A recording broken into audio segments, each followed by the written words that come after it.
Okay, so we are back with part 2 of being a single mom. All right, this portion is about the mental health and postpartum part of being a new mom, giving birth to a newborn baby.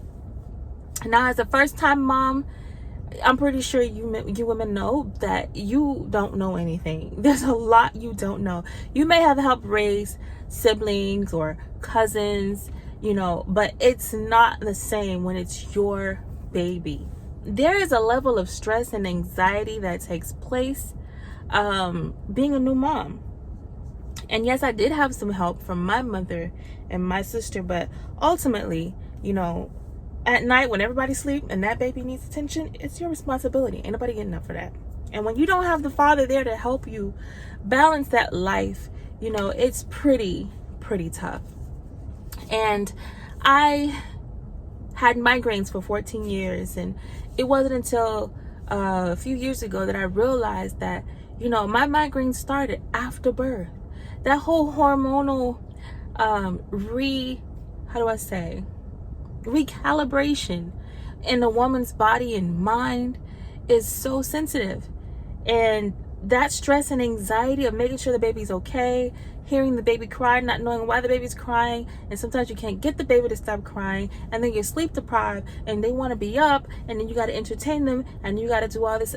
It's a lot because you just want to go to sleep. So all of that triggered me to start having migraines a couple of months after giving birth, and it lasted for 14 years. And it took me a while to get out of that cycle that my brain was in, that I have to constantly be on high alert. And I had to teach myself to calm down and just be okay, and everything's going to be fine. And the migraines went away. But that comes from, the stress of being a single mom. And when you're tired and you don't get a break, you develop an anger. And for me, that anger lasted a long time. And even when they get a little bit older and you want to go, like, maybe on a vacation, right? And you're not bringing your child with you, you still have a stress because sometimes your child is crying. All right. And I'm just a mom. If my child is crying and I can't be there, okay, I'm already like out of it. Like, okay, take me home now. I'm one of those moms. Like, I can't just hear my child crying and I can't touch her and find out what's wrong. Like, that's just going to ruin everything for me.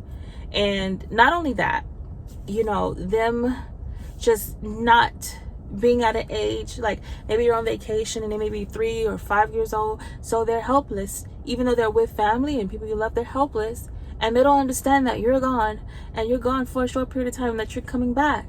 So you are always worried, am I going to trigger abandonment issues in my child? Especially when there's no father there to say, hey, go to your dad for the weekend. My daughter's father was in Chicago with his family in Chicago. That is nowhere near Miami, Florida. So there was no, okay, you're going to go to your dad for the weekend. I didn't get any of that, okay? So there is a mental health part that as single moms, maybe we can be hard on ourselves, but we're humans, okay? We're humans. I can remember, taking anger out on my daughter. My daughter has always had struggles with grades, and I was never a kid to struggle with grades. I didn't understand. And I hear all these other single moms. Guys, please don't compare your single momhood to other people's, because you're never going to be happy. But I was comparing my life to other people who were single moms and their kids got straight A's. I was like, well, goddamn, wouldn't that be the perfect balance that the universe could send me to balance all this shit out? So not only am I raising a child by myself, but the grades are bad too.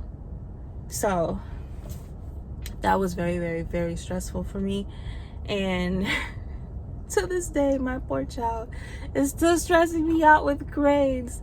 But whatever. She's healthy, she's alive, and she's almost out of high school. So I'm just patiently getting myself through these times that we are in right now. But don't be hard on yourself, ladies, okay? We are entitled to be frustrated. We're entitled to be angry, because it is inhumane. If you think about it, it is completely inhumane to be a single mom and to be asked to be a single mom by yourself, because technically nobody should have to do that. Nobody should have to do that. Like, nobody should have to do that. I'm sorry. I wouldn't wish it on anybody on purpose. That's why I said in my first video, no matter how a woman became a single mom, I don't care. I have compassion for her because nobody should have to do it by themselves. Even if it's a single dad. And I was raised by a single dad from a certain age. So it is not fun, okay? It's not fun to be a single parent. I only have one, okay? So imagine people who have 2, 3, 4, 5. I only have one, and I can tell you that it is the most inhumane thing to ask someone to do, is to raise a child or children alone. But it gets better, ladies, and that is the next video.